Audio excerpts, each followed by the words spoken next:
Hello बच्चों, मैं अंकित पांडे और आज हम लोग पढ़ने वाले हैं change in state of matter. तो ये class 9th matter in our surrounding first chapter जो है उसका सेकंड लेक्चर है। फर्स्ट लेक्चर में हम लोगों ने पढ़ा था स्टेट ऑफ मैटर्स के बारे में, जिसमें सॉलिड, लिक्विड, गैस और उनकी प्रॉपर्टीज के बारे में। ठीक है, आज हम लोग पढ़ेंगे कि वो स्टेट ऑफ मैटर एक दूसरे में कैसे चेंज होते हैं। तो अगर आपने प्रीवियस वीडियो नहीं देखा है तो उसका लिंक डिस्क्रिप्शन बॉक्स में है, आप वहां से उसको देख सकते हैं। आज हम लोग स्टार्ट करते हैं change in state of matter. तो सबसे पहले तो ये बताना चाहूंगा कि ये जो प्रोसेस होता है स्टेट ऑफ मैटर का चेंज, वो एक इंटर कन्वर्टिबल प्रोसेस है। इंटर कन्वर्टिबल प्रोसेस का मतलब ये कि जैसा आपने पिक्चर देखा है थंबनेल में, यहाँ पे लिखा होता है सॉलिड। ठीक है, लिख लेते हैं लिक्विड और यहाँ लिख लेते हैं गैस। ठीक है, तो इंटर कन्वर्टिबल का मतलब ये होता है कि अगर सॉलिड चेंज हो सकता है लिक्विड में, तो लिक्विड भी चेंज हो सकता है सॉलिड में। ठीक है, अगर लिक्विड चेंज हो सकता है गैस में, तो वापस गैस चेंज हो सकता है लिक्विड में। अगर सॉलिड चेंज हो सकता है गैस में, तो गैस भी चेंज हो सकता है सॉलिड में। और आज इसी चीज को, इसको तो बना ही रहने देंगे, आज हम इन सब चीजों के बारे में पढ़ेंगे कि कैसे कैसे ये चेंज हो सकते हैं एक दूसरे में, और इन प्रोसेस के जो नाम है वो क्या क्या है, सबके बारे में आज हम पढ़ेंगे। तो स्टार्ट करते हैं। सबसे पहले जो चीज है वो ये है कि सॉलिड से लिक्विड में कैसे चेंज होता है। ठीक है, तो प्रोसेस का नाम सबसे पहले लिखते हैं कि जब सॉलिड से लिक्विड में चेंज होता है तो इसको हम बोलते हैं मेल्टिंग। ठीक है, क्या बोलते हैं? मेल्टिंग, या इसी को बोलते हैं फ्यूजन। ठीक है, इसके दो नाम है, या तो इसे मेल्टिंग कहें या तो इसे फ्यूजन कहें। यानी कि जब सॉलिड से लिक्विड में चेंज होता है, कोई भी सॉलिड जब लिक्विड में चेंज होता है तो उस प्रोसेस को क्या बोलते हैं? मेल्टिंग या फ्यूजन। जैसे बर्फ का पिघलना। ठीक है, जब आइस चेंज होता है वाटर में तो उसे हम क्या बोलेंगे कि फ्यूजन हो रहा है आइस का। ठीक है, इसमें कुछ छोटी मोटी डिफिनेशंस हैं। जैसे एक डिफिनेशन है मेल्टिंग पॉइंट का। ठीक है, मेल्टिंग पॉइंट। अब पहले तो ये समझते हैं कि मेल्टिंग होता कैसे है। तो मान लीजिए कि ये सॉलिड है। ठीक है, ये आइस है, कोई आइस का टुकड़ा है बर्फ का। ये बर्फ के टुकड़े में पार्टिकल्स होंगे आसपास। ठीक है, इसमें कुछ पार्टिकल्स होंगे। अगर हम इसको हीट करेंगे, ठीक है, अगर हम इसको हीट करेंगे तो इसमें जो पार्टिकल्स क्या होंगे कि इसको हीट करने पे इनको एनर्जी मिलेगी। ठीक है, ये वाइब्रेट करेंगे, उस वाइब्रेशन से इनको काइनेटिक एनर्जी मिलेगी जिससे ये और तेज वाइब्रेट करना शुरू करेंगे। एक मोमेंट ऐसा आएगा जब इस हीट की वजह से, ये हीट एनर्जी जो है, हमने इसको क्या किया? हीट एनर्जी दिया। ठीक है, इस हीट एनर्जी की वजह से जो इनके अंदर फोर्स ऑफ अट्रैक्शन होगा वो कम पड़ जाएगा। ठीक है, यानी कि क्या होगा, जो हीट एनर्जी होगी वो ज्यादा हो जाएगी फोर्स ऑफ अट्रैक्शन से। ठीक है, जो हीट एनर्जी होगी वो फोर्स ऑफ अट्रैक्शन से ज्यादा हो जाएगी जो पार्टिकल्स के बीच में लगती है। ये तो आपको पता ही होगा कि सॉलिड के जो पार्टिकल्स होते हैं उनमें फोर्स ऑफ अट्रैक्शन लिक्विड और गैस से ज्यादा होता है। यानी सबसे ज्यादा फोर्स ऑफ अट्रैक्शन सॉलिड के पार्टिकल्स में होता है। तो हीट एनर्जी जब फोर्स ऑफ अट्रैक्शन से ज्यादा हो जाएगी पार्टिकल्स के, तो ये पार्टिकल्स क्या करेंगे? एक दूसरे से दूर भागेंगे। ठीक है, जैसे फोर्स ऑफ अट्रैक्शन कम होगी, अभी इन्होंने पकड़ा हुआ था, हीट दिया हमने, इन्होंने एनर्जी पाई और क्या किया? एक दूसरे से वाइब्रेट करते हुए दूर भागने लगे। ठीक है, तो ये जो एक साथ जो फोर्स ऑफ अट्रैक्शन इनके बीच में था, ठीक है, जिसकी वजह से ये बंधे हुए थे, जब वो फोर्स ऑफ अट्रैक्शन कम हुआ तो ये एक दूसरे से दूर भागने लगे। दूर भागने के बाद ये ऐसे फ्लूइड की तरह ये बहने लगेंगे। ठीक है, तो ये लिक्विड में चेंज हो जाएंगे। ठीक है, तो जैसे वाटर होता है, वाटर में क्या होता है? फोर्स ऑफ अट्रैक्शन कम होता है तो वो बहता है, फ्लो करता है, तो उसी तरीके से जब सॉलिड को एक ज्यादा हाई हीट एनर्जी मिलेगी तो वो क्या करेगा, फ्लो करना शुरू कर देगा, यानी अपने सॉलिड फॉर्म से चेंज होके लिक्विड फॉर्म में हो जाएगा। इसी फॉर्म को हम बोलते हैं मेल्टिंग। ठीक है, यानी सॉलिड से लिक्विड में चेंज हो जाने के प्रोसेस को मेल्टिंग बोलते हैं। अब एक पर्टिकुलर टेम्परेचर होगा जिस पे ये पहुंच के ये लिक्विड में चेंज हो जाएगा। ठीक है, तो जिस टेम्परेचर पे ये चेंज होता है इसी को हम बोलते हैं मेल्टिंग पॉइंट। तो लिख लेंगे इसको, temperature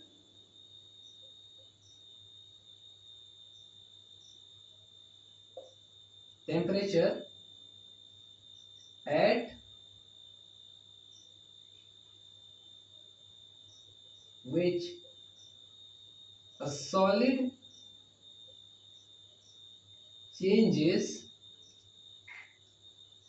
in liquid is known as melting point।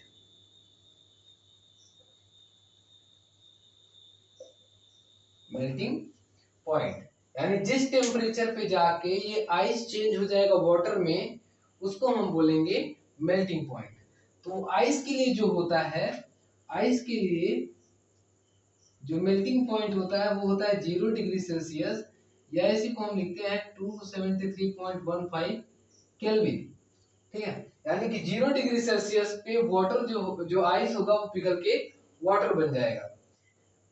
ऐसे बहुत सारे मेल्टिंग पॉइंट होते हैं हर सब्सटेंसेस के। जैसे आयरन, मेटल्स को पिघलाने के लिए ज्यादा हीट देनी होगी तो उनका मेल्टिंग पॉइंट भी ज्यादा होगा। इसीलिए आयरन का जो मेल्टिंग पॉइंट होता है वो लगभग होता है 1560 के करीब डिग्री सेल्सियस में। ठीक है, उसी जगह हाइड्रोजन का जो होता है, हाइड्रोजन क्या है, गैस है, तो इनको पिघलाने में बहुत ज्यादा नहीं लगता, तो ये -260 डिग्री सेल्सियस पे ही पिघल जाते हैं। ठीक है, तो ये कुछ मेल्टिंग पॉइंट्स हैं, इनको आप याद रखेंगे। ये समझ में आया, सॉलिड से लिक्विड में चेंज होने के प्रोसेस को हम बोलते हैं मेल्टिंग, और जिस टेम्परेचर पे सॉलिड लिक्विड में चेंज हो जाता है उसे हम बोलते हैं मेल्टिंग पॉइंट। अब एक चीज और इसमें आता है, लेटेंट हीट ऑफ फ्यूजन। चले इसको लिख लीजिएगा, चलते हैं आगे। ठीक है,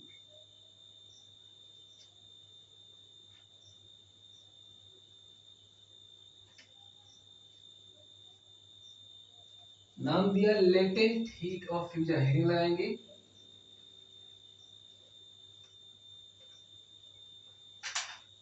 क्या लिखेंगे, लेटेंट हीट ऑफ फ्यूजन। चलिए लिखिए, एक मिनट रुक जाइए।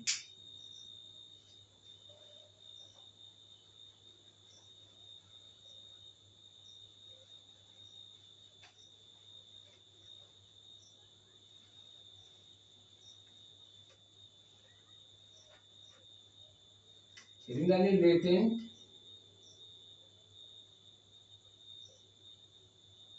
Heat of fusion. ठीक है, लेटेंट हीट ऑफ फ्यूजन क्या है, सबसे पहले इसको समझ लेते हैं उसके बाद लिखते हैं, या फिर लिख लीजिए पहले। लिखिए किधर,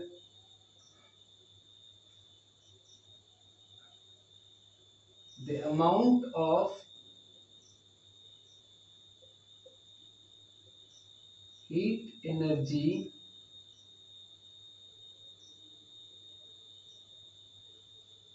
required to change 1 kilogram of a solid into a liquid at atmospheric pressure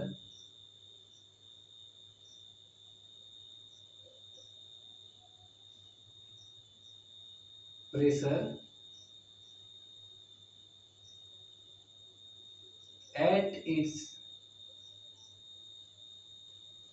melting point. ठीक है, ये हुआ लेटेंट हीट ऑफ फ्यूजन का डेफिनेशन। समझते हैं जरा ये है क्या। देखिए हमने क्या किया कि इस हीट एनर्जी को दिया और ये सॉलिड से लिक्विड में बदल गया। इस एक्सपेरिमेंट के दौरान हमने ये पाया कि जिस आइस को, ठीक है, जिस बर्फ के टुकड़े को हम पिघला रहे थे, वाटर बनने तक हम तो हीट एनर्जी दे रहे हैं, इसको टेम्परेचर बढ़ना चाहिए क्योंकि हम यहाँ से हीट दे रहे हैं। पर ऐसा देखा गया कि यहाँ से यहाँ, ठीक है, आइस से वाटर बनने तक में इसका जो टेम्परेचर हुआ उसमें कोई चेंज नहीं हुआ। ठीक है, तो सवाल आता है कि जो हमने हीट एनर्जी दी इसको, वो हीट एनर्जी गई कहाँ।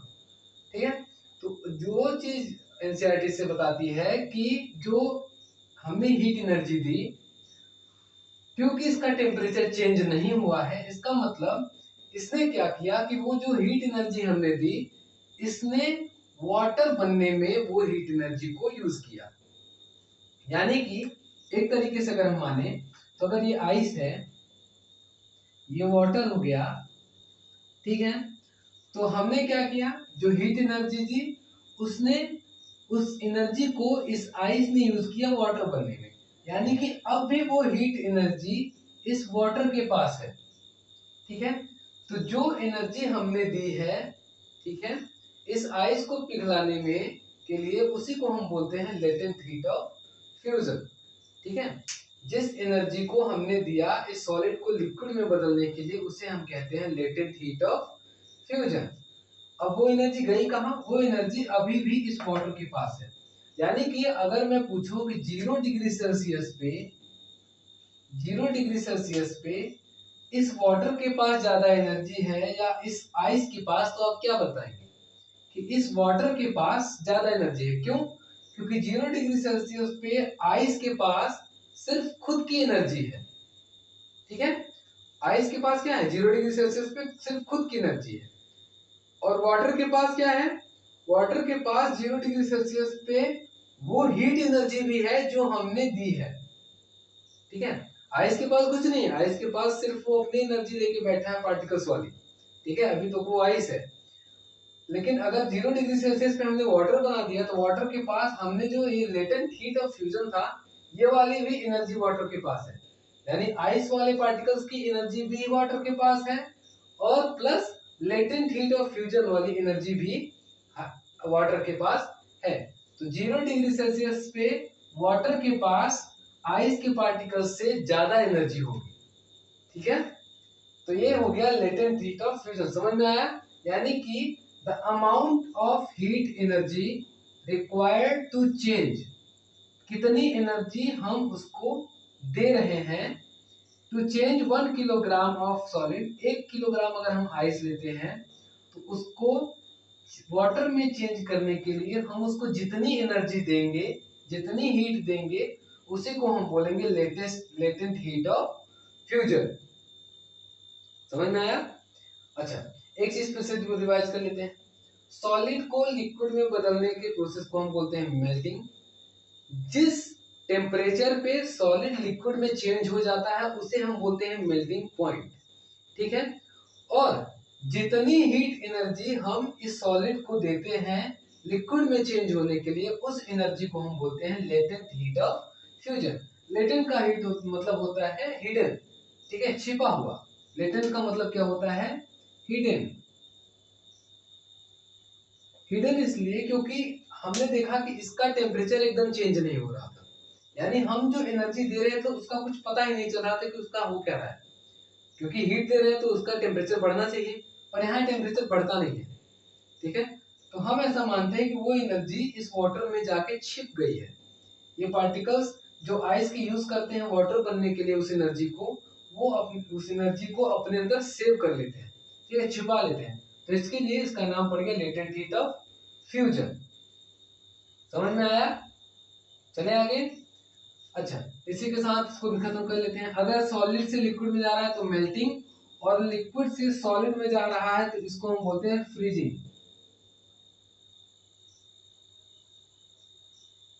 ठीक है, फ्रीजिंग या इसी को बोलते हैं सॉलिडिफिकेशन।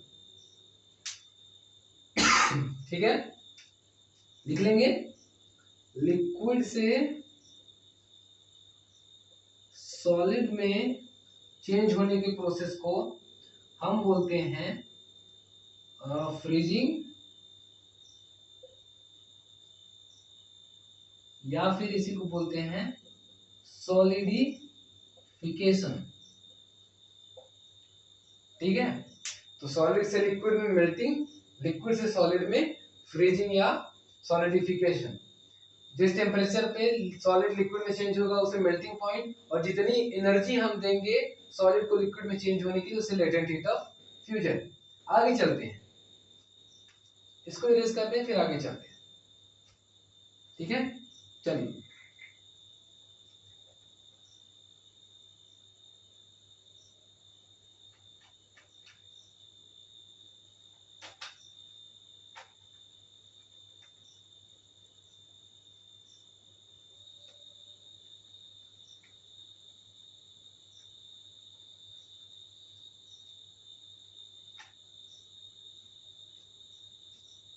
अब क्या देखेंगे, अब हम लोग देखेंगे कि सॉलिड से लिक्विड में हो गया, अब देखते हैं लिक्विड से गैस में कैसे चेंज होता है। ठीक है, लिक्विड को गैस में चेंज होता है जब, तो इस प्रोसेस को हम क्या बोलेंगे।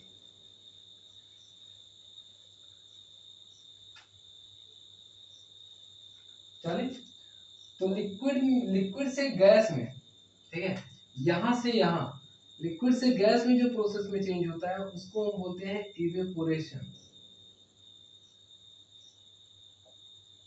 ठीक है, इवेपोरेशन, इवेपोरेशन को एनसीईआरटी में बड़ा डिटेल में समझाया गया है, तो एक वीडियो मैं इवेपोरेशन के ऊपर आगे भी लूंगा। ठीक है, उसमें हम इवेपोरेशन को और भी ज्यादा डिटेल में पढ़ेंगे और उसके फैक्टर्स क्या क्या अफेक्ट करते हैं इवेपोरेशन को, तो ये सारी चीजें सीखेंगे। फिलहाल लिक्विड से गैस में चेंज होने को इवेपोरेशन कहते हैं। अच्छा, इसमें क्या होगा कि इवेपोरेशन समझ में आया, लिक्विड से गैस में अगर चेंज हो रहा है तो उसको बोलेंगे इवेपोरेशन हो रहा है। इसमें जो टर्म होता है वो होता है बॉइलिंग पॉइंट। जैसे उसमें मेल्टिंग पॉइंट था वैसे ही इसमें बॉइलिंग पॉइंट होगा। बॉइलिंग पॉइंट में क्या होगा, the temperature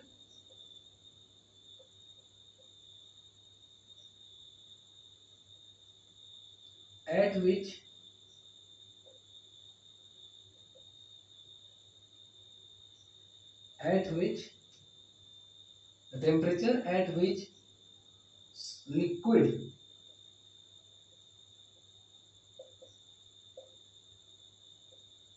change into gas।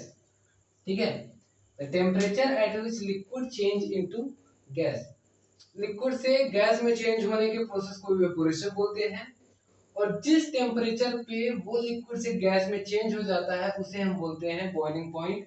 जैसे वाटर का जो बॉइलिंग पॉइंट है वो है 100 डिग्री सेल्सियस, या फिर इसी को बोलते हैं 373.15 केल्विन।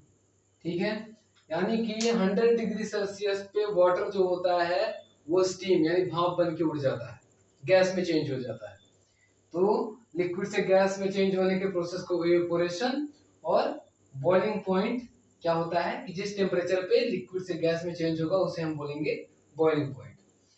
अब हम ये भी देखते हैं कि जैसे मेल्टिंग में हमने क्या किया कि हीट देने के बाद वो टेम्परेचर चेंज नहीं हो रहा था, ओवरऑल सिस्टम का टेम्परेचर सेम था, वैसे यहाँ भी हीट देने पे ये टेम्परेचर जो होता है वो चेंज नहीं होता।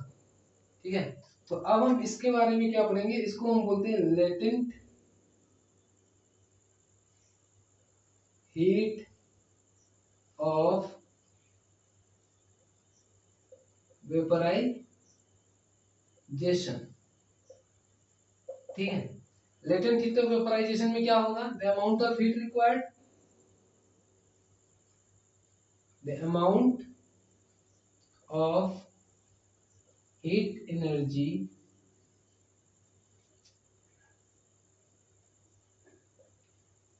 required to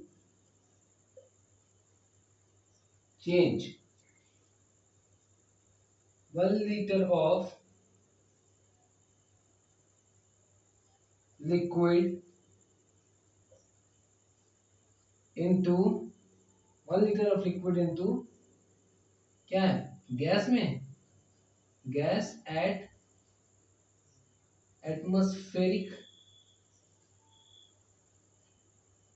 प्रेशर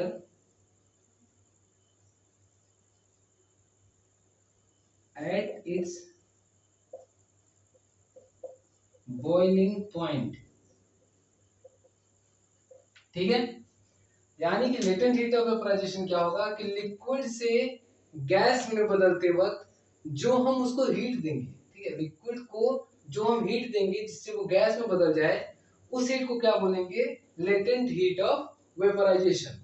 ठीक है, तो हमने क्या हुआ, देखिए लिक्विड के पास सिर्फ खुद की एनर्जी है, जो गैस है, गैस के पास कौन सी एनर्जी है, गैस के पास एक तो लिक्विड के पार्टिकल्स की एनर्जी, ठीक है, वो तो रहेगा ही, दूसरी जो एनर्जी है वो है लेटेंट हीट ऑफ वेपराइजेशन। यानी कि अगर हम पूछे कि 100 डिग्री सेल्सियस पे, ठीक है, 100 डिग्री सेल्सियस पे लिक्विड के वाटर के पास वाटर से ज्यादा एनर्जी होगी स्टीम के पास, गैस के पास। ठीक है, अगर हम वाटर को चेंज करते हैं गैस में, 100 डिग्री सेल्सियस पे वाटर भी रख ले और गैस भी रख ले, तो 100 डिग्री सेल्सियस पे गैस के पार्टिकल्स के पास वाटर के पार्टिकल्स से ज्यादा एनर्जी होगी, क्योंकि गैस के पास वाटर के पार्टिकल्स के साथ साथ ये latent heat of vaporization energy भी होगी, जिसे हमने दिया है वाटर को गैस में चेंज होने के लिए। ठीक है, समझ में आया? अच्छा, सॉलिड से, ठीक है, इतना समझ में आया? यानी लिक्विड से गैस में चेंज होने के प्रोसेस को इवेपोरेशन कहते हैं। जिस टेम्परेचर पे लिक्विड गैस में चेंज होता है उसे हम बोलते हैं बॉइलिंग पॉइंट, और जो एनर्जी हम देते हैं लिक्विड को गैस में चेंज होने के लिए, उस एनर्जी को बोलते हैं लेटेंट हीट ऑफ वेपराइजेशन।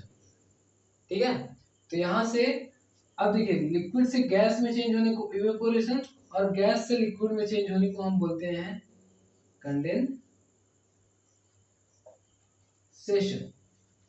ठीक है, कंडेंसेशन। तो ये काफी इंपॉर्टेंट था, ये दोनों प्रोसेस। इसके बाद तो वो हल्की चीज है, उसको खत्म कर देते हैं। चलें, इरेज करें, चलिए एक बार रिवाइज कर लेंगे, वो भी आ जाएगा, टेंशन ना लीजिए, सब खत्म करेंगे आज।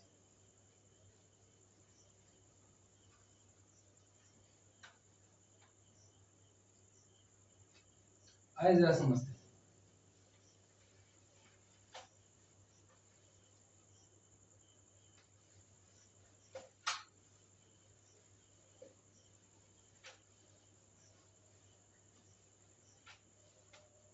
देखिए, सॉलिड से गैस में अगर चेंज हो रहा है तो इसको हम बोलते हैं सब्लिमेशन। क्या बोलते हैं? सब्लिमेशन। ठीक है, और अगर गैस से डायरेक्ट सॉलिड में चेंज हो रहा है तो इसको हम बोलते हैं डिपोजिशन। ठीक है, ये हो गया हमारे सारे प्रोसेस जो चेंज होते हैं। एक बार रिवाइज करें, देखें, लिखते हैं जरा। सॉलिड से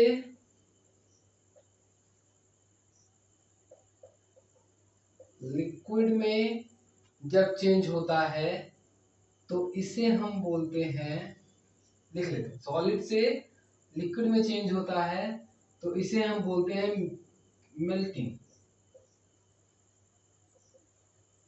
मेल्टिंग, ठीक है, और अच्छा,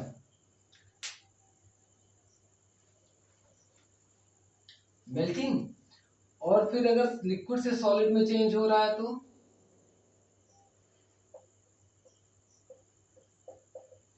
इसको बोलते हैं फ्रीजिंग। ठीक है, लिक्विड से गैस में अगर चेंज हो रहा है तो इसको हम बोलते हैं इवेपोरेशन।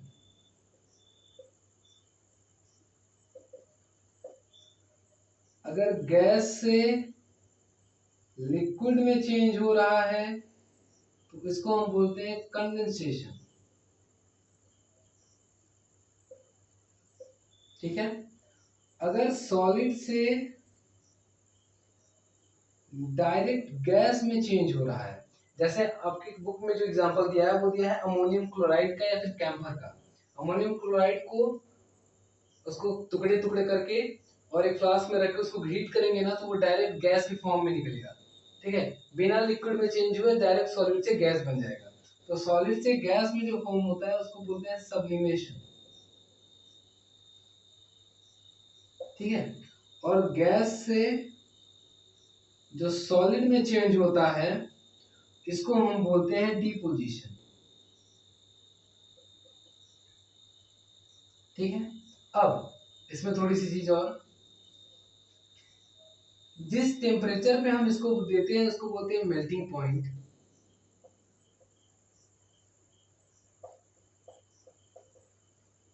ठीक है, और लिक्विड से गैस में जिस टेम्परेचर पे हम करते हैं उसको बोलते हैं बॉइलिंग पॉइंट।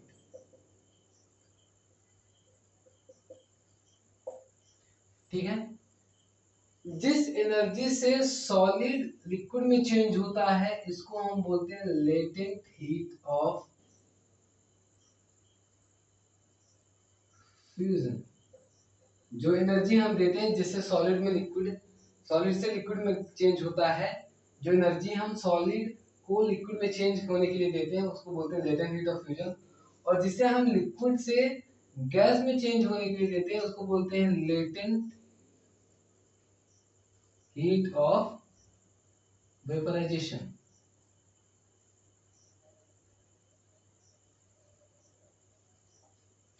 ठीक है, इसको क्या बोलेंगे, वेपराइजेशन। समझ में आया? चलें खत्म करें।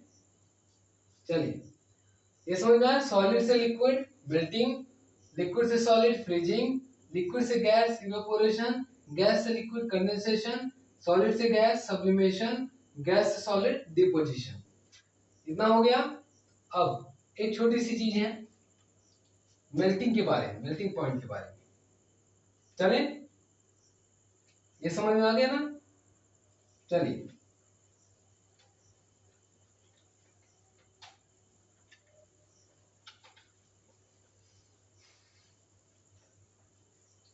इवेपोरेशन के बारे में एक लेक्चर मैं और बनाऊंगा अभी आगे, नेक्स्ट वीडियो आएगा उसी के ऊपर।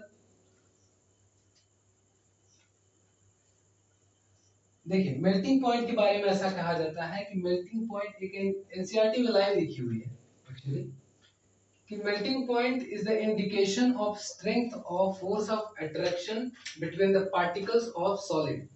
ठीक है, क्या लिखा हुआ है जरा लिख लीजिए इसको। तो melting point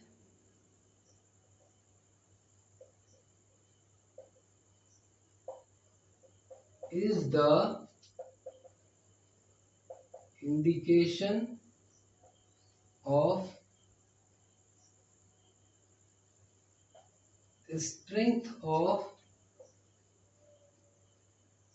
force of attraction between the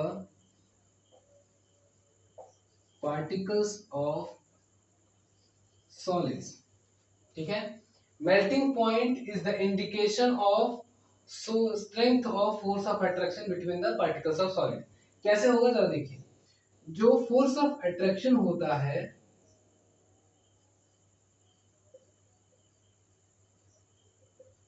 you कह ले कि डायरेक्टली प्रोपोर्शनल होता है मेल्टिंग पॉइंट के। ठीक है, यानी कि जिस सब्सटेंस में फोर्स ऑफ अट्रैक्शन ज्यादा उसका मेल्टिंग पॉइंट ज्यादा, जिसका फोर्स ऑफ अट्रैक्शन कम उसका मेल्टिंग पॉइंट कम। समझने के लिए डायरेक्टली प्रोपोर्शनल सब कहने की बातें हैं, पर समझने के लिए कि जिसमें फोर्स ऑफ अट्रैक्शन ज्यादा होगा, जिसके पार्टिकल्स एक दूसरे को ज्यादा कस के पकड़ के रखेंगे, उनको तोड़ने के लिए ज्यादा एनर्जी देनी पड़ेगी, मेल्टिंग पॉइंट टेम्परेचर ज्यादा देना पड़ेगा। ठीक है, इसीलिए मेटल वगैरह की मेल्टिंग पॉइंट ज़्यादा होती है, क्योंकि वो मेटल्स मजबूत होते हैं। मजबूत किस लिए होते हैं? क्योंकि उनके पार्टिकल्स के बीच में फोर्स ऑफ अट्रैक्शन ज़्यादा होता है। तो फोर्स ऑफ अट्रैक्शन ज़्यादा, ठीक है, तो और मजबूती से पकड़े हुए हैं, वो जल्दी छोड़ना नहीं चाहेंगे, तो उनको मेल्टिंग पॉइंट में ज़्यादा देना पड़ेगा। अभी आपने आयरन का देखा था 1500, 15, ठीक है, 1500 जाता है। उसी तरह गोल्ड का 1000 के पार चला जाता है, 900 होता है सिल्वर वगैरह का, ठीक है। तो जितना ज्यादा फोर्स ऑफ अट्रैक्शन उतना ज्यादा मेल्टिंग पॉइंट। समझ में आया? ये मेल्टिंग पॉइंट के बारे में छोटी सी चीज थी जो बता दी। इस पे ये लेक्चर खत्म होता है। आगे बात करेंगे इवेपोरेशन के बारे में, उसके फैक्टर्स के बारे में, क्या क्या उसको अफेक्ट करते हैं, और how does evaporation causes cooling, ये क्वेश्चन है और उस पे काफी चीजें लिखी हुई हैं, ठीक है, बातें। तो उन सबको बातें आगे लेक्चर में खत्म करेंगे।